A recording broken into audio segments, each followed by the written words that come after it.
po. Kay Kuya Ludi ba yun?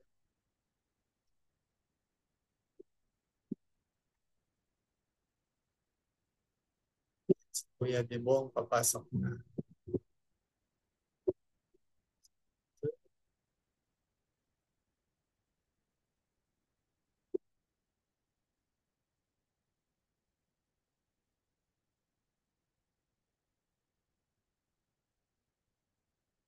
Yan. Kita nyo na ba yung screen ko? Yes, Kuya Lance, okay. Alright, praise God.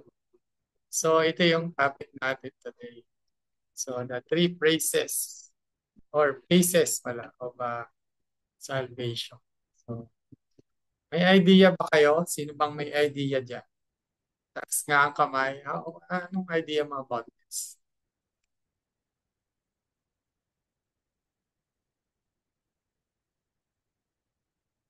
Bago, Kuya Lance. Bago ba? At sa O iba? bago sa Maganda siya. amin. Actually, parang may idea ako. Pero sana tama ako. Alright. Okay, sige. No further ado. Puntahan natin. Alright. So, syempre, bago tayo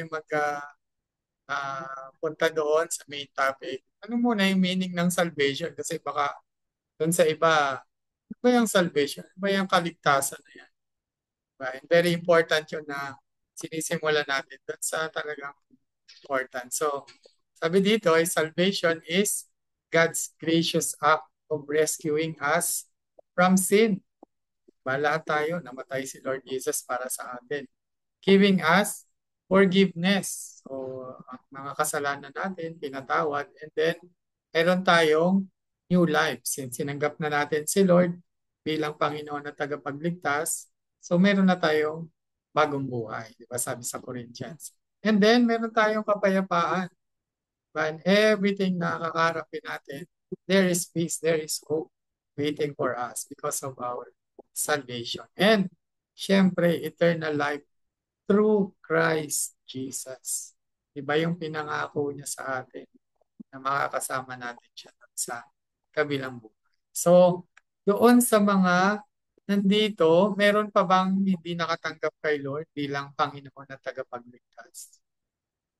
Ayan. As the Bible says, di ba sa Romans 10 verse 9, if you declare with your mouth that Jesus is Lord and believe that God raised him from the dead, you will be saved. So, meron pa ba? Taas nga ang kamay nung nakapag-accept na. Ayan. So, kasi hindi mo maintindihan yung mga susunod na topic kung hindi mo pa siya na-accept. Ayan, na ba?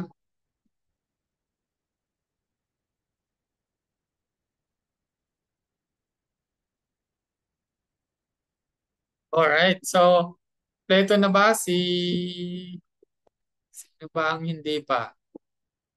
Taas ang kamay nung hindi pa. Yung hindi pa. Baba na yung accept na. O, natanggap na natin lahat o mayroon pang hindi. May Ano po? questions? Ano po ba tanong? Kapapasok ko lang po eh. Ay, sorry Kuya Dibong. So, ang topic kasi natin is about salvation. So, kaligtasan. So, sabi kasi sa Biblia, dun sa Roma 10 verse 9, kung if you declare, kung ikaw ay itinalaga mo sa pamamagitan ng iyong bibig na si Jesus ay ano nga Tagalog? If you declare with your mouth that Jesus is Lord, kung ang si Lord Jesus ay Panginoon at naniniwala ka na binuhay ng Ama si Jesus nung pagkamatay niya na bigla nabuhay, you will be saved. So, maliligtas ka. Yan yung So, lahat ba ay na-accept na natin? Kuya Dibong, malinaw ba? Teka po, nakamute ako. Ayan.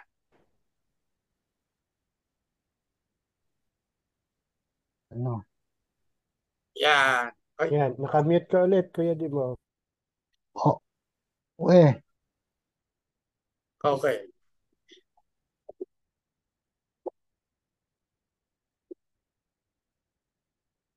Yan.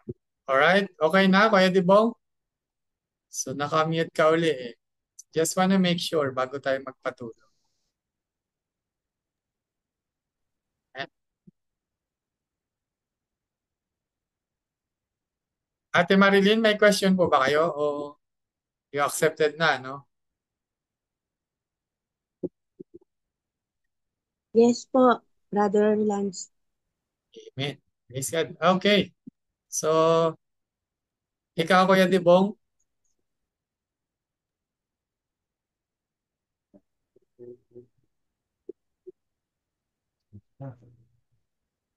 Okay na. Alright. So, ayan, si Ben Isaac. Isaac, hello. Kumusta? Ako po. Ako po. Opo. Opo. Ayan. Good to see you, bro. Ayan, Ako ikaw, po, Kuya Thank you Dibong. Brother po. Lance. Opo. Thank you po. Alright. Good to see you, Brother Isaac. So, Brother Isaac, ikaw ba natanggap mo na si Lord? Salamat po. Po? Natanggap mo ba si Lord bilang Panginoon mo at tagapagligtas? Amen po. Opo. Yeah, praise God. Alright. Opo. So, yung topic kasi natin ngayon is about salvation. So, good to see you. Ayan. So, ito yung ating topic. 3 phases of salvation. So, kaya very important na matanggap mo muna siya so that you can understand yung mga susunod na pag-uusapan natin. Okay? Brother Lance. Right. Thank you. Thank you, bro. Brother Lance. Yes, bro. Opo, naglolo ko lang po yung aking, hindi ko siya mapindot kanina ako para ma-mute. Okay. Opo, sagot ko. Opo, sagot ko. Okay. Thank you. Thank you, Brother Dibong. So, praise God. So, we continue na. Kasi kung hindi pa, so we will pray the prayer of acceptance. So, kung may hindi pa nag-accept, very important na mapa-pray natin to.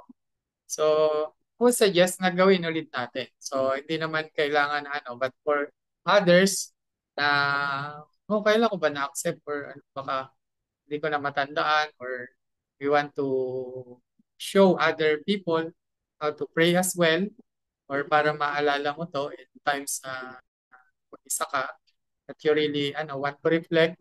So, let's pray na rin. Okay lang? Ayan. So, let's close our eyes, bow our heads, and then feel the presence of the Lord. And then, sunod ka na lang dun sa prayer. Right? So, Lord Jesus, Yes. I admit that I am a sinner I admit that I am sin. and I need you. I believe I believe you died on the cross you died on the cross for my sins for my sins. and rose again. From sin. Today, Today, I accept you I accept you as my Lord and Savior. as my Lord and Savior. Take control of my life Take control of my life. and lead me according to your will. Lead me according to In Jesus' name, amen. Jesus' name. Amen. Ayan, praise God. So, dun sa mga bago or naalala nyo, we call it as our spiritual birth.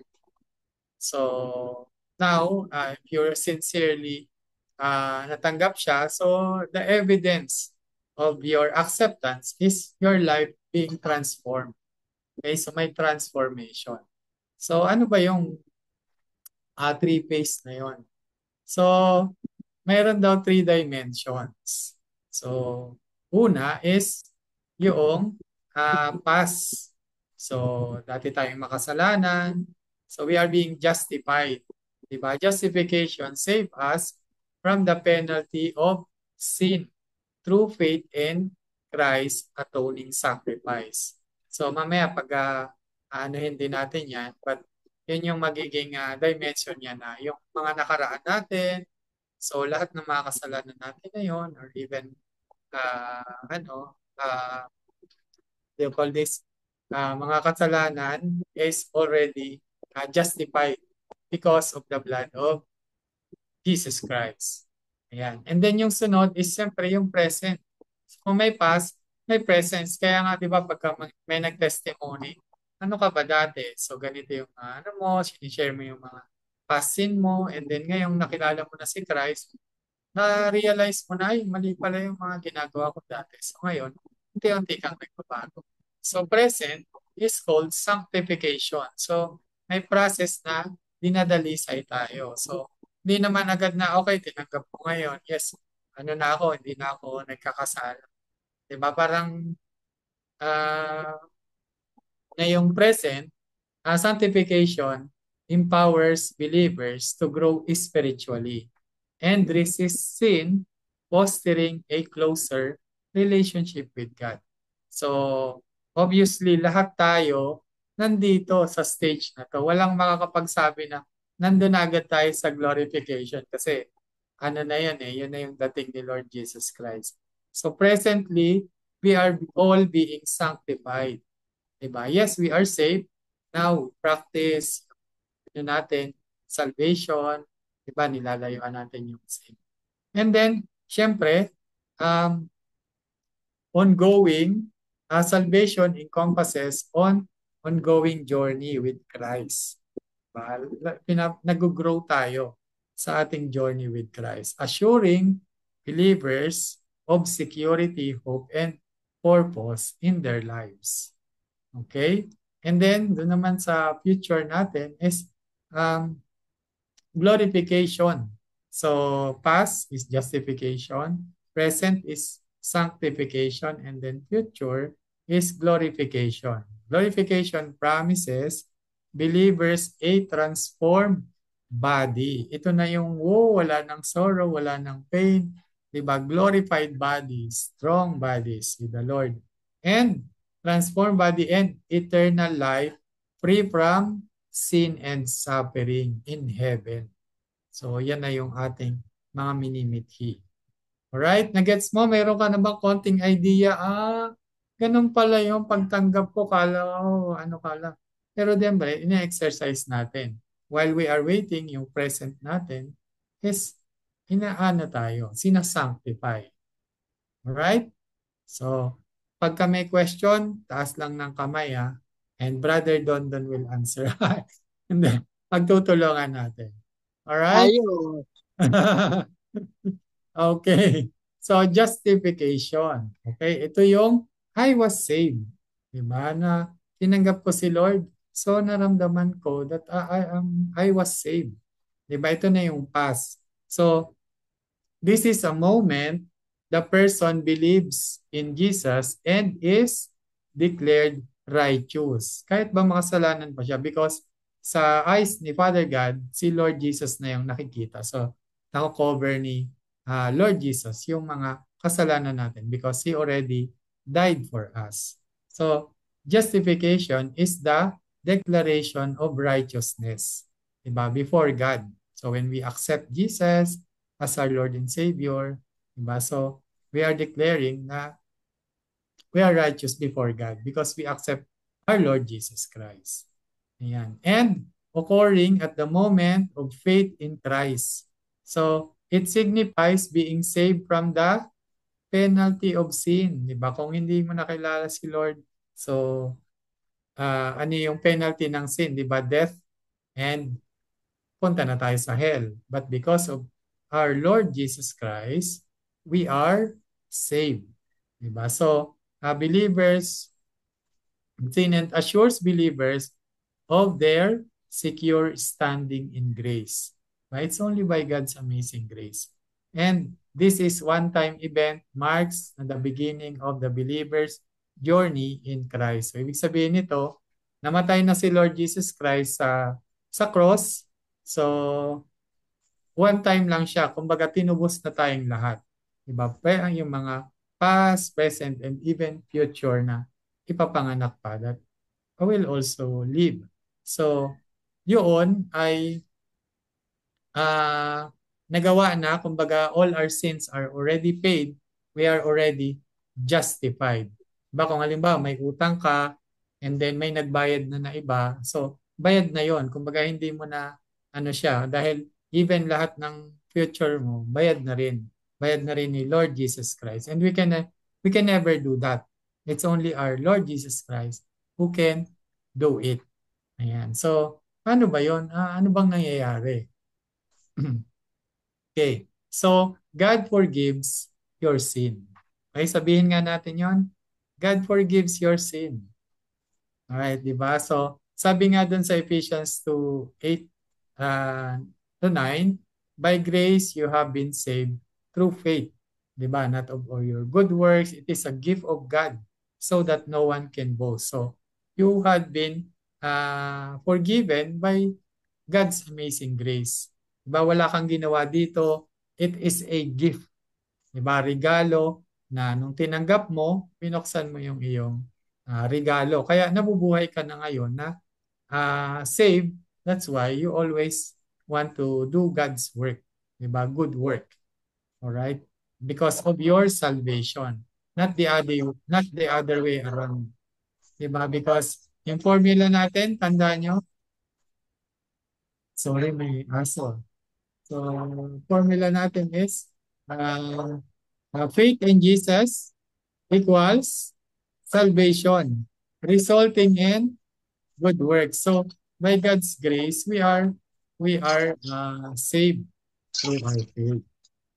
Ayan. And then, ano pa nangyayari? You are saved from the penalty of sin. Iba dapat, ano ka na, you are dead, di ba, in sin. Di ba? Pero sinave ka ni Lord. Diba? Sabi nga doon sa Romans 5:1, having been justified by faith, we have peace with God. Diba? Because we are justified through faith in our Lord Jesus Christ, na namatay siya para sa atin. We are justified. We are cleansed of our anuman yung mga penalty sa atin. All cleared. Kumbaga sa utang mo, bayad na lahat. Diba? Sino ba dito may mga utang? Imagine, kami, itong bahay. Diba? Ilang ano pa namin, binabayaran, ilang years pa. Tapos may magsasabi na lang bigla na, bayad na lahat, wala nang babayaran. Okay na. Diba? So you've been saved dun sa ano mo pang mga pagdadaanan. Right? So, yun. So, we have been saved for the penalty because when we sin, dapat impyerno na tayo. Diba? In layman's term, diretso na. But, we have our Lord Jesus Christ to save us. Kaya nagkaroon tayo ng, we have been justified through our faith and mayroon tayong kapayapaan with the Lord. Diba? Na hindi na tayo maano sa kung ano mang nakapataw na kamatayan sa mga hindi nagtumanggap kay Lord, which is in hell. And then, another thing, you become a child of God. Ayan. So, lagi nating nililinaw na lahat tayo ay created by God. Pero, kung hindi mo tinanggap si Lord, hindi ka masasabi, as the Bible says, na ikaw ay hindi magiging anak ng Diyos pag hindi mo siya tinanggap. So, He saved us not because of works. Diba? So, you become a child of God kapag tinanggap mo na siya. Now, we are saved, so we are justified, and ngayon, we are anak ng Diyos. Okay? So, we are all created, pero pag hindi mo tinanggap, hindi ka rin masasama dun sa anak ng Diyos. Malinaw ba tayo doon? Kasi maraming nalilito doon eh. Yes. Okay ba? Thumbs up? Amen. And so, all right. Amen. Okay, so moving on. So, this is an instant and cannot be repeated. So, yung ginawa ni Lord sa atin, we are being justified. So, hindi na yon maulit because He already did it. Kumbaga, ay, nagawa ni Lord Jesus, pero parang hindi ko pa kaya. Magpipinitensya ako or ano. Kasi parang kulang pa yung ginawa ni Lord. Di ba? Parang nakakaano naman. Parang, kumbaga sa ano, nakakapastos. Kasi, hindi mo naman talaga kayang bayaran kasi si Lord Jesus lang ang kayang magbayad nun. Pero, dapat, tanggap natin din sa sarili na Christ died for us and He saved us. But that's why we have been justified na. Cleared na yung mga utang natin. Cleared na yung mga sin natin. Mag-sin ka man or coming future, wag naman sana. But doon mo rin makikita yung transformation mo eh. Kung talagang tinanggap mo si Lord Jesus Christ, makikita mo yung transformation. Right? So, dito na papasok yung sanctification. Kung talagang genuine yung pagkakatanggap mo, you will be sanctified. Malalaman mo na dyan yung mga conviction, ay bawal pa lang ganito or nakita mo na yun sa laws ng Bible. So as you read the Bible, nagiging na sa yung mga conviction ng Holy Spirit, leading, anong gagawin mo, nagkakaroon na ng purpose, diba? And sanctification, I am being saved. So present na to ngayon, yung ating nangyayari ngayon. This is a long life process where the Holy Spirit transform you to become more like Jesus.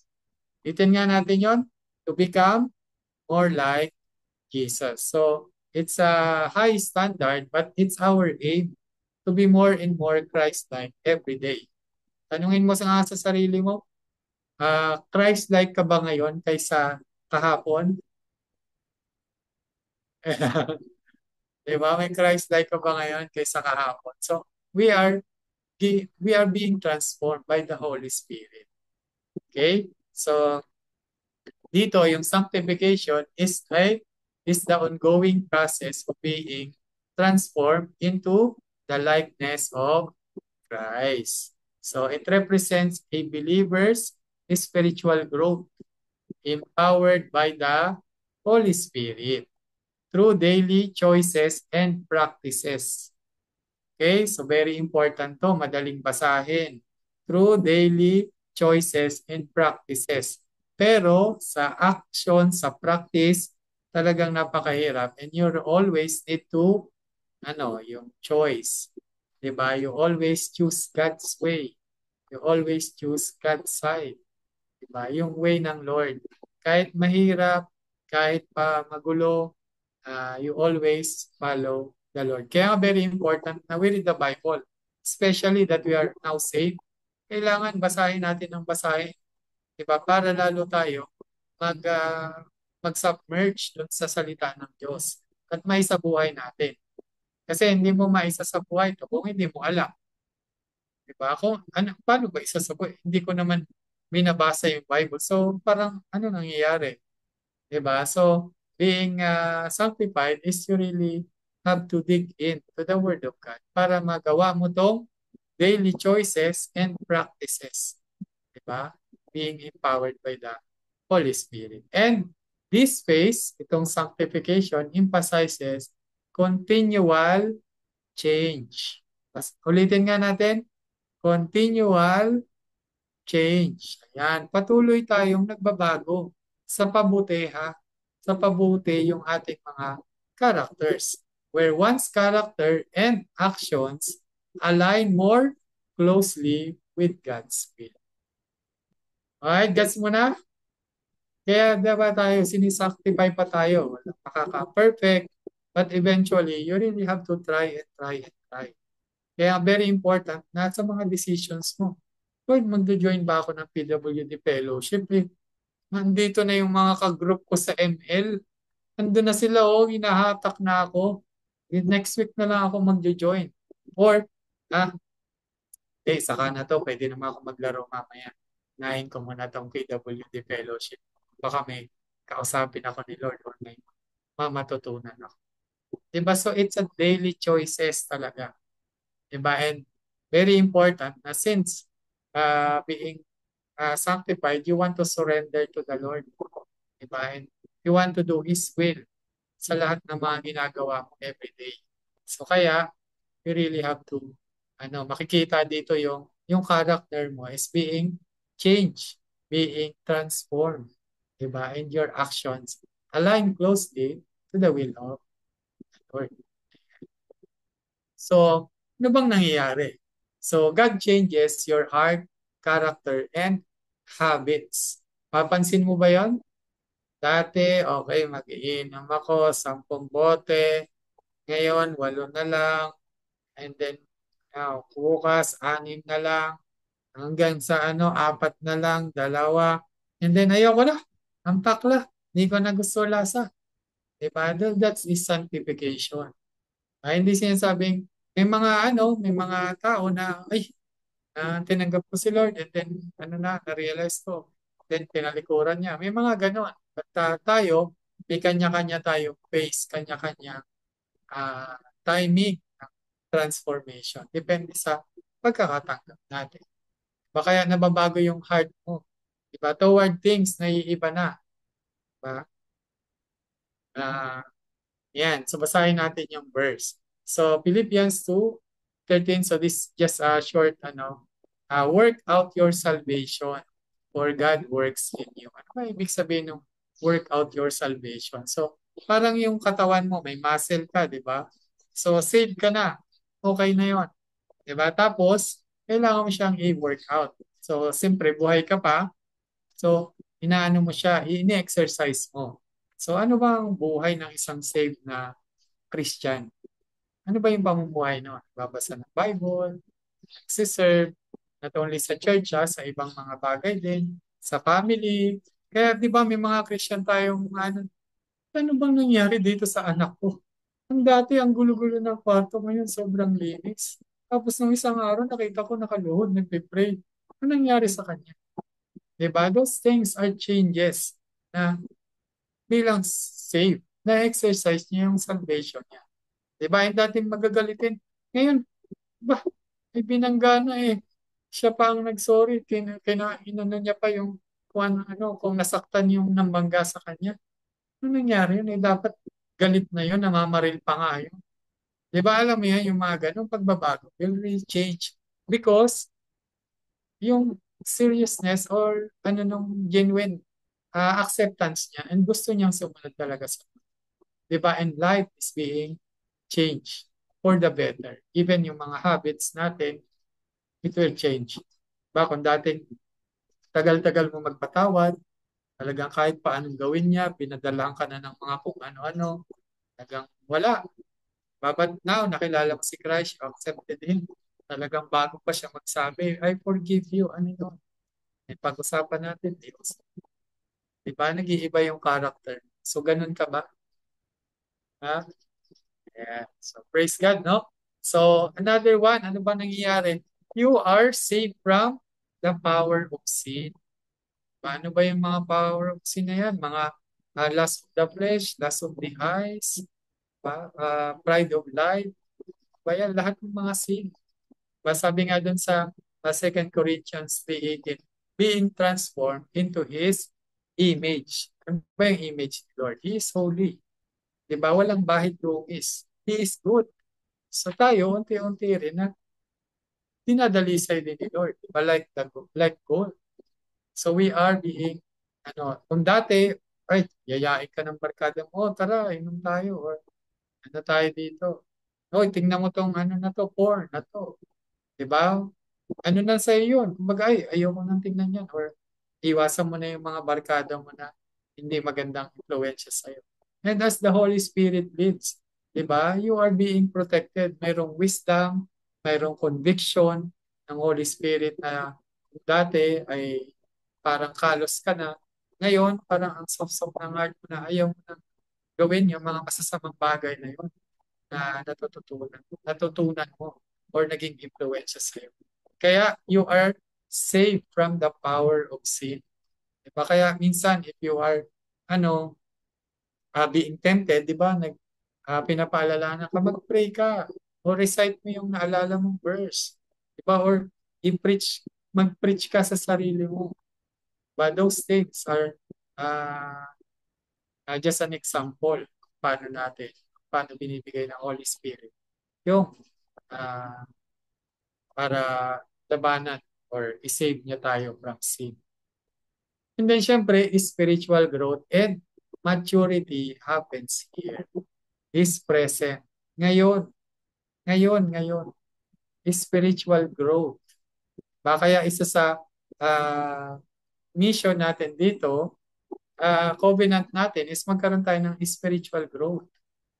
'Di ba? Kailangan, ano yan, maging mature tayo sa ating walk with the Lord. 'Di ba? Sabi nga sa 1 Thessalonians 4:3, this is the will of God, your sanctification. Ito yung will ng Lord sa'yo para ayusin ka. 'Di ba? Para iayos yung character mo, yung heart, yung habits. 'Di ba? Na nag-grow tayo spiritually. And yung covenant pa nga natin, and help others to do the same.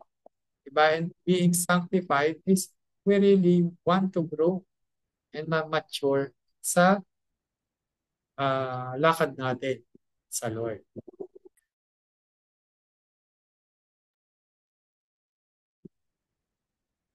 And this is continuous. 'Di ba? Ngayon, it is continuous until Jesus returns or you go home with Him. Right? Basahin nga natin. This is continuous until Jesus returns and go home to Him. Or kunin na tayo ni Lord. 'Di ba? So alam naman natin na Go home to kaya Sorry, go home to him. yeah, thank you Kuya Nando. Yan. So, yun yung pinakaano natin na ah, we are being sanctified. Lahat to, tuloy-tuloy to. Hindi lang kahapon, nagawa ko na yung ngayon, relax na ako. Hindi, everyday yun. Every habit yun. Okay, what that we develop. A lifestyle of uh, Christ likeness. Diba? Unti-unti, we cannot be perfect, but we have to try until making habit natin because we are being sunk. Alright, so glorification naman. Ito na yung wow. Praise God. This is the final completion of salvation at Christ's return. Ito na yung pagdating ni Christ. Okay, so I will be saved. Future na to. Talagang saved na. Nandun na ako. Kasama na natin si Lord. So, dito,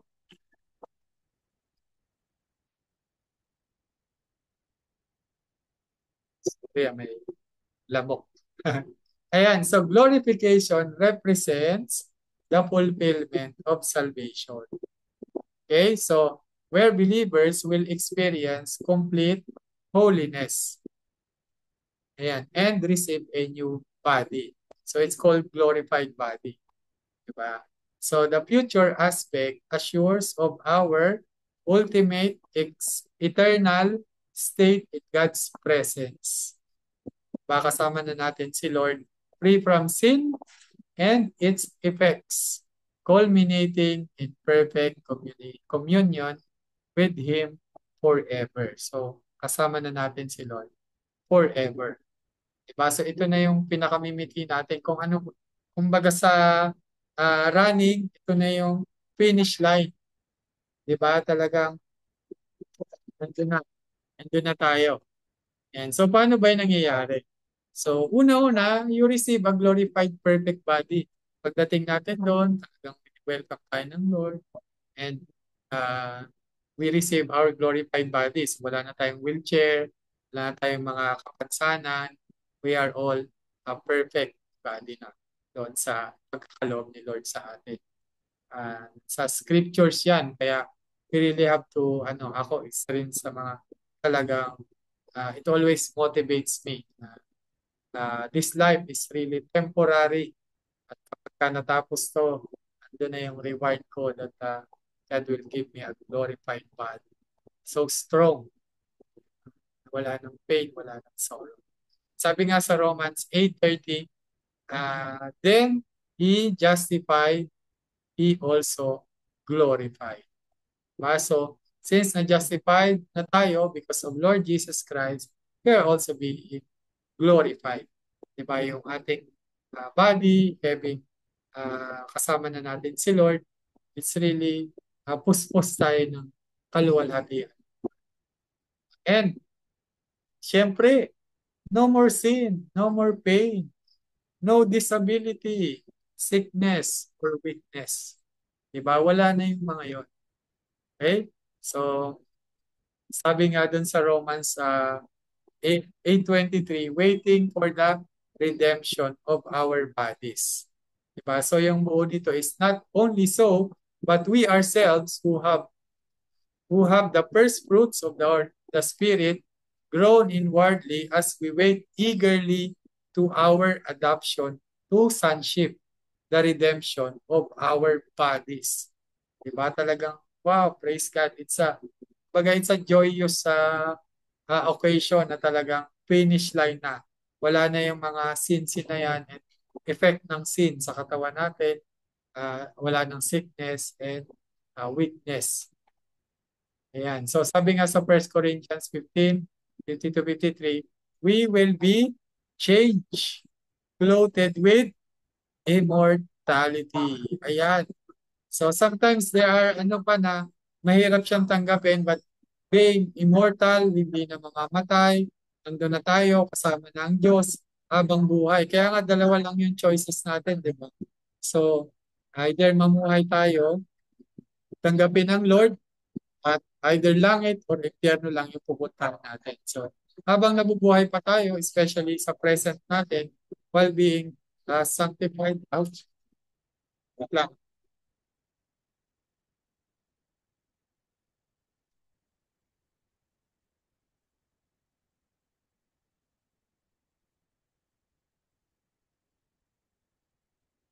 Lord, for protection. Merong insect na pumunta sa mata ko. Talagang inaano tayo ng kalaban, but rebuke it in Jesus' mighty name. Ayan, so tuloy tayo. So no more sin, no more pain, no disability, sickness. Ayan, we will be immortal in heaven with the Lord. So praise God. And then you are saved from presence of sin. So wala nang mga sin doon. Diba? Wala nang anything that will tempt us or anything, but we all embrace the glory of the Lord. So you will appear with Him in glory. Diba sabi sa Colossians 3:4. Okay? And sabi nga, this is the final and eternal phase. Alright? So excited ba kayo? Ayan, excited lagi Amen. because alam mo yan, may magandang plano ang Lord at talagang napakaganda nito. Whenever you face trials of any kind, talagang you just go to the Lord and focus dun sa prize, di ba? Focus dun sa pinangako ng Lord because our Lord is a promise keeper. Hindi pa siya nabigo sa mga promises niya. Kaya continue to hold on sa Lord. Alright, so review lang natin in summary. So may phase dito, justification, sanctification, and glorification. So yung timing, past, present, and future, yung glorification. Ito yung natin. So lahat tayo, we're living in sanctification ngayon. So ano yung what God saves you from? Anong sinisave sa'yo? Nung justification, sinave tayo from sin. Ngayon naman, being sanctified, sinisave naman tayo sa power of sin. May mga temptations, pero tayo, kinukonvict para hindi tayo mag-fall into sin. So nawawala yung power of sin sa atin because we want to always follow the Lord. Diba? Not perfect, we're all being sanctified. Iba-ibang level tayo, iba-ibang aspect, but eventually, being sanctified, inaalis tayo ni Lord. Sinisave tayo ng Lord sa power of sin. And, syempre, God saves us from the presence of sin sa glorification. Sa heaven, wala nang presence of sin. Wala nang kasalanan doon. Because we are all in the glory of God. Ayan. So, yan yung mga key verses natin that we can review. So you can take screenshot if you want so that you can review on your own time. Okay? Alright. Ayan. So ito na yung time natin na of course, with the salvation na ginawa ng Lord para sa atin, it's our time to honor and thank God for His salvation sa atin. Di ba wala tayong ginawa, hindi natin kaya, hindi natin na may sisave ang mga sarili natin. But si Lord na rin ang gumawa ng paraan. So we take a moment to reflect and express gratitude for the incredible gift of salvation sa atin. Through worship, magkakaroon tayo ng worship mamaya, a simple ano lang, and we acknowledge God's grace, His love, and the transformative power of His salvation in our lives. Let us unite in thankfulness and devotion. So, share ko lang yung sound. Yeah. Right? So,